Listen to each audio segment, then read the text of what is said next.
चिल्लू पार में बुलडोजर चलेगा, ये इशारा कहीं और था, इसका क्या मतलब था, तात्पर्य क्या था इसका? तात्पर्य ये चिल्लू पार में एगो अकर्मण्य विधायक आ गई, ये लिए वो सड़क टूटल लौकतिया जहाँ। लेकिन यूपी में बेरोजगारियों बा, महंगाइयों बा, इस पर का कहे बा? हाँ, हम ई बात के टूटल सड़क भी बा। हाँ, रहल कि नेता शब्द गाली हो गई। एक दौर रहल कि नेता माने झूठा कहल जाता। एक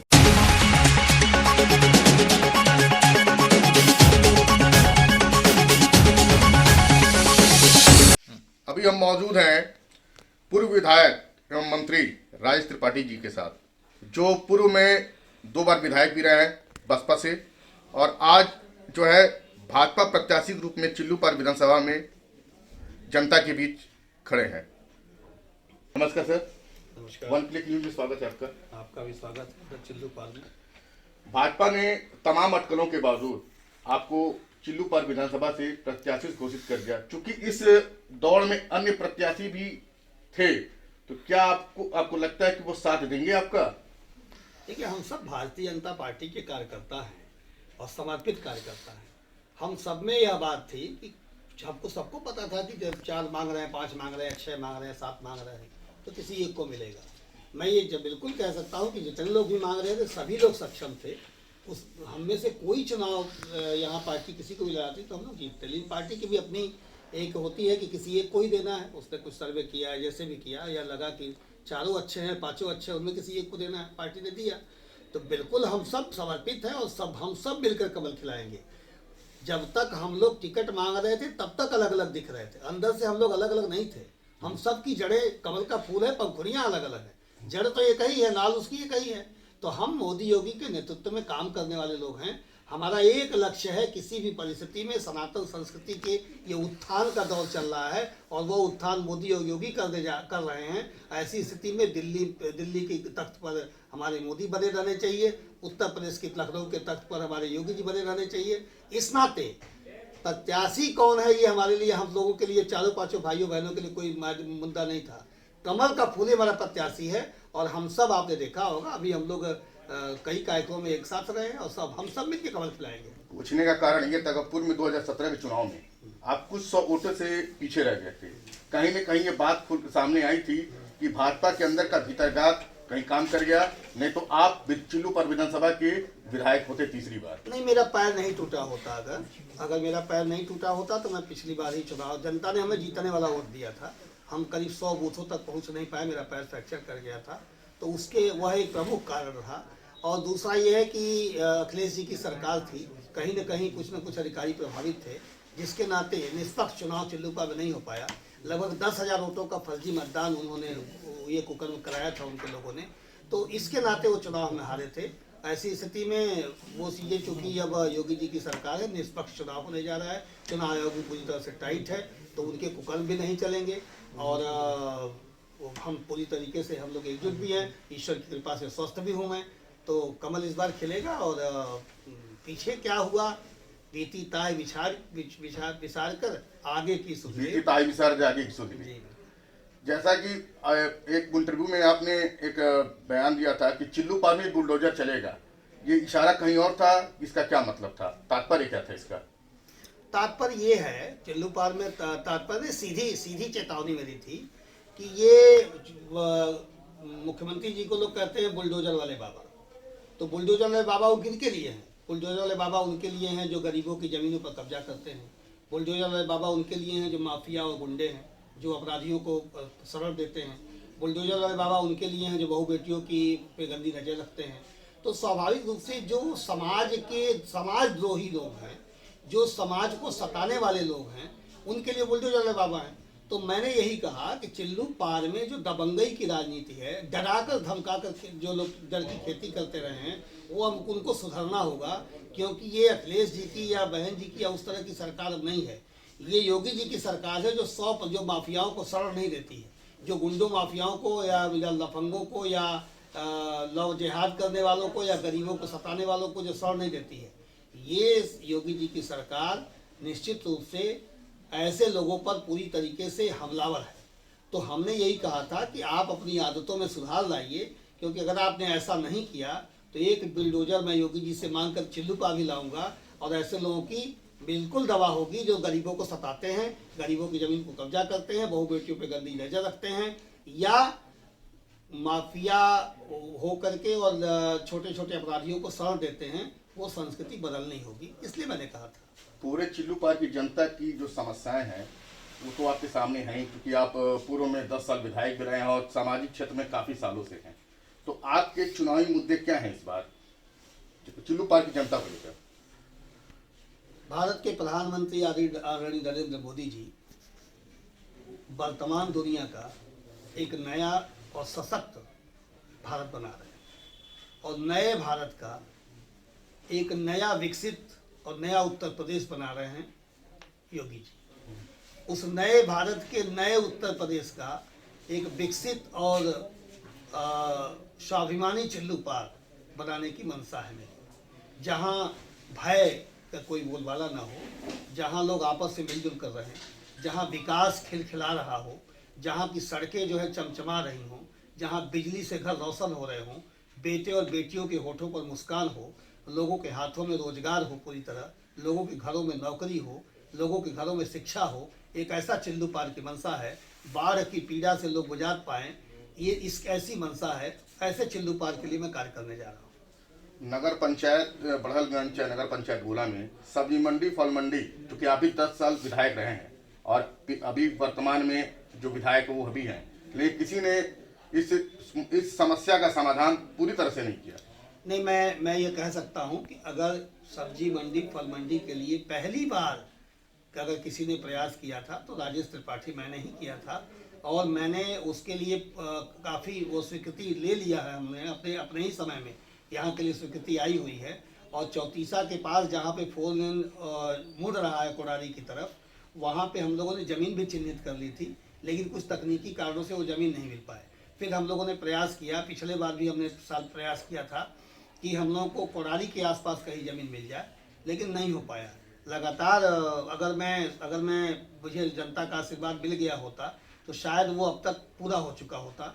लेकिन आप ये निश्चिंत रहिए, योगी जी की सरकार आने जा रही है, चिल्लूपार में कमल खिलने जा रहा है, तो सब्जी मंडी और फल मंडी भी आने वाले दिनों में यहाँ बिल्कुल ये सौगात चिल्लूपार वासियों को मिलने जा रही है। सभी नगर पंचायतों में चाहे वो पटना चौराहा हो, चाहे अगर जाम एक बहुत बड़ी समस्या है, उसके लिए आप क्या कहना चाहेंगे?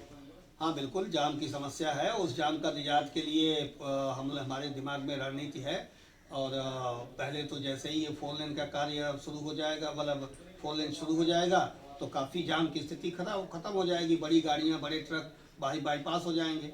बाकी जो अन्य चीज़ें हैं उस पर मेरे दिमाग में कई योजनाएं हैं और जाम का स्थायी समाधान भी चिल्लूपार पाएगा, वो मेरे दिमाग में है। बाढ़ तो आई है लेकिन जाम भी बहुत बड़ी समस्या है। बाढ़ और जाम का स्थायी समाधान मेरे दिमाग में है, मेरी रणनीति में है। जैसे ही योगी सरकार 2 आ रही है सत्ता में और जैसे ही आपका ये भाई उनके साथ पहुंच रहा है, वैसे ही उस पर रणनीति पे काम करना हम लोग शुरू कर देंगे। जाम का भी निदान होगा, बाढ़ का भी निदान होगा, रोजगार और नौकरी के भी अवसर मिलेंगे। विपक्षी पार्टियां अक्सर बोलती हैं जैसे यूपी में का बा, आप लोग बोलते यूपी में सब बा, तो आप अगर सब बात तो संक्षेप में हमारे चैनल के माध्यम से बताएं, संक्षेप में यूपी में सब बात में मैंने का बा? यूपी में का नहीं बा, तुम चिल्लुओं पर रहे होंगे। यूपी में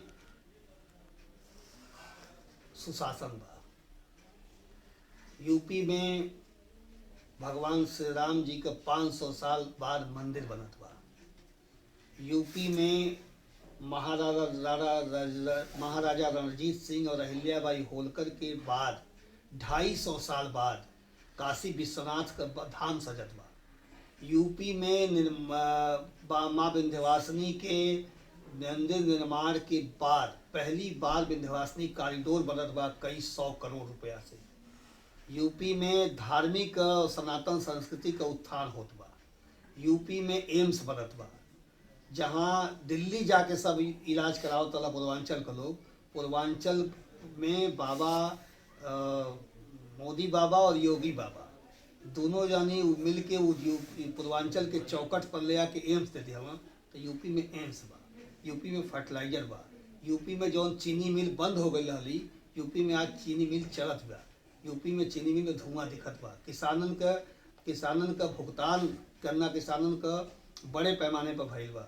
यूपी में सर्वाधिक जौन बा तो धान और दलहन और तिलहन और गेहूं के फसल का एमएसपी मिलत बा। यूपी में एक्सप्रेसवे के जाल बिछत बा। यूपी में 12 घंटा 8 घंटा जब बिजली मिलत रही है, आज 24 घंटा बिजली 22 घंटा बिजली मिलत बा। चिल्लू पार के जहाँ तक बात करें, चिल्लू पार में पहली बार मेडिकल कॉलेज बनल बा। पहली बार चिल्लू पार में देश के अन्य कोने कोने से 350 लड़का आके पढ़त बाना, लड़की पढ़त यारी। ये चिल्लू पार का सौभाग्य बा। एक जमाना रहल कि आज़ादी के पहले चिल्लू पार में विदेश का लइके सत्यदेव शास्त्री जी के आश्रम में पढ़े आवता हूँ। ये पहली बार यहाँ भइल बा चिल्लू पार में कि देश के कोना कोना से गाँवे में आके, मेडिकल कॉलेज हमेशा शहर में बनेला, शहर के आसपास बनेला। 60 किलोमीटर दूर गाँव में आके अगर दूसरे प्रदेश का लइके आके, दूसरे जिला का लइके आके यहाँ पढ़त बना हॉस्टल में, तो यहाँ बा यूपी में के साथ साथ चिल्लू पार में पहली बार एथेनॉल प्लांट बना था। 800 करोड़ 1200 करोड़ के लगभग, 8 से 1200 करोड़ के बीच का लागत बा। वो एथेनॉल प्लांट के बनने से पेट्रोल डीजल का रेट में सस्ता आई। वो एथेनॉल प्लांट के बनने से किसानन का खोइया, छौआ, खर पतवार, छिलका, घर का जन वेस्टेज होला, ई सरकार ई वो कंपनी ले लई, सरकार किसानन के लाभ होई। ई बा तो यूपी में भी बहुत कुछ बा। आप तो पूरा लिस्टिए लेके बैठ गए वाणी, लेकिन यूपी में बेरोजगारियों बा, महंगाइयों बा, पर का कहे बा। हाँ, हम ई बात के टूटल सड़क भी बा। हाँ, बा बड़ी स्थिति चिल्लू पार की खराब बा। हाँ, वो ये लिए बा कि यूपी में ये चिल्लू पार में एगो अकर्मण्य विधायक आ गई, ये लिए वो सड़क टूटल लौकतिया। जहाँ अगर वो विधायक अकर्मण्य और अक्षम नहीं रहल तो चिल्लू पार का सड़कियों चमकत रह, तो ओके जनता अब की हटावत बा। तो जब हटावत या तो सड़किया भी ठीक हो जाई, यो हम कहता नहीं। और दूसरा आप कहता नहीं कि बेरोजगारी के बाद, तो स्वाभाविक रूप से आप अगर पिछला इतिहास लेके देखी तो बेरोजगारी का दर जो पहले रहल उनमें जबरदस्त सुधार भइल बा और बड़े पैमाने पर लोगन के हाथ में रोजगार मिलत बा। आज मुद्रा लोन के जरिए, आज लघु और सूक्ष्म उद्योग के जरिए गाँवे गाँवे छोट छोट रोजगार पैदा कल जाता। जौन ODF एक जिला एक उत्पाद का जो योजना योगी जी आयल बना, उससे बड़े पैमाने पर लोग जौन बहु करता ना, पारंपरिक जो रोजगार हमन का रहल ओके विकसित कल जाता। तो बड़े पैमाने पर हर हाथ के काम दिहले का, हर हाथ घर के रोजगार दिहले का उपाय कल जाता। और आए वाले समय में ई जौन दर बा बेरोजगारी वाला जौन बड़े पैमाने पर सुधरल बा, वो और जो ही योगी सरकार 2 आई और मोदी सरकार 3 आई, ये और बेहतर हो चाहिए। महंगाइया वही कंट्रोल के ना है। महंगाइया बहुत कंट्रोल बा। जब दुनिया के स्तर पे आप देखब तो आपके लगी कि भारत की स्थिति काफ़ी बेहतर बा। हाँ, वर्तमान की स्थिति बा तो इहो बा कि जनता में पहली बात, एक बात आपके बात से वही बताना चाहता हूँ, एक दौर रहल कि नेता शब्द गाली हो गई ना। एक दौर रहल कि नेता माने झूठा कहल जाता है। एक दौर रहल कि अविश्वास का पर्याय नेता शब्द हो गई ना। लेकिन जब से मोदी जी बनल बाना, जब से योगी जी बनल बाना, नेता माने विश्वास मान गई बा। ये मान लिहल गई कि यानी नेता वो होता है जो कहे वो करे। और ऐसी स्थिति में मैं ये कह सकता हूँ कि जनता में जो विश्वास है, वह उम्मीद भी जनता को है कि अगर इस देश को, महंगाई को, बेरोजगारी को जो आप कह रहे हैं, उसको अगर कोई ठीक कर सकता है तो मोदी और योगी और अमित शाह नड्डा की जोड़ी कर सकती है। इस नाते उम्मीद भी इन्हीं लोगों से है। और जो चीज़ें थोड़ी बहुत जो कमियां हैं, रह गई हैं, वो भी आने वाले दूसरी जो सरकार हमारी आने जा रही है उसमें ठीक हो जाएगी। चिल्लू पार की जनता के लिए अंतिम में यही हमारा प्रश्न है। चिल्लू पार की जनता के लिए प्रश्न नहीं है, यह है कि हमारे चैनल के माध्यम से अगर कोई आपकी अपील है तो आप कर सकते हैं। चिल्लू पार की जनता से आपके चैनल के माध्यम से मैं एक अपील करना चाहता हूँ कि इतिहास कभी कभी बनते हैं और इस बार 2022 इतिहास लिखने का दौर है। तो चिल्लू पार का हर नौजवान, हर बुजुर्ग, हर माता बहन, हर भाई से मेरा एक अनुरोध है कि आइए इतिहास बनाने के साक्षी बने और इतिहास बनाने के साथी बने। क्योंकि पहली बार कमल खिलने जा रहा है। जब आप बुजुर्ग होंगे तो आप छाती ठोक करके कहेंगे कि जब पहली बार इतिहास लिखा गया था, जब पहली बार कमल खिला था, तो मैं भी उसके लिए 2 कदम चला था, मैंने भी कमल पर बटन दबाया था। तो मैं अपील आपसे कर रहा हूँ कि 2-3 मार्च को आइए साथ चलें, एक नया इतिहास बनाएं और हम सब मिलकर के नया विकसित चिल्लू पार गढ़ें। चिल्लू पार के लिए अपने आने वाले अपने आने वाले पीढ़ियों के लिए और सनातन संस्कृति के लिए वह मतदान केवल 3 तारीख का केवल सामान्य मतदान नहीं है, वह भारत के उत्तर प्रदेश के चिल्लू पार के स्वाभिमान के लिए मतदान होने जा रहा है, वह चिल्लू पार के विकास के लिए मतदान होने जा रहा है, आने वाली पीढ़ियों के लिए एक मैसेज देने वाला मतदान होने जा रहा है। इसलिए 3 तारीख को मतदान करें, जरूर करें और कमल निशान पर ही करें, यह अपील मेरी है। चलिए, बहुत बहुत धन्यवाद सर, हम सभी की शुभकामनाएं आपके साथ हैं। अभी हम बात कर रहे थे पूर्व मंत्री एवं विधायक पूर्व में रहे राजेश त्रिपाठी जी के साथ, जिनका कहना है कि अब की बार चिल्लू पार में कमल खिलेगा और निश्चित रूप से खिलेगा और मोदी योगी की जोड़ी फिर आएगी और इस देश का जो भला और बेरोजगारी है, महंगाई है, ये सब जो है उसका निराकरण होगा इन्हीं जोड़ियों की वजह से। धर्मेंद्र दुबे के साथ Rajeev Jaiswal, one click news.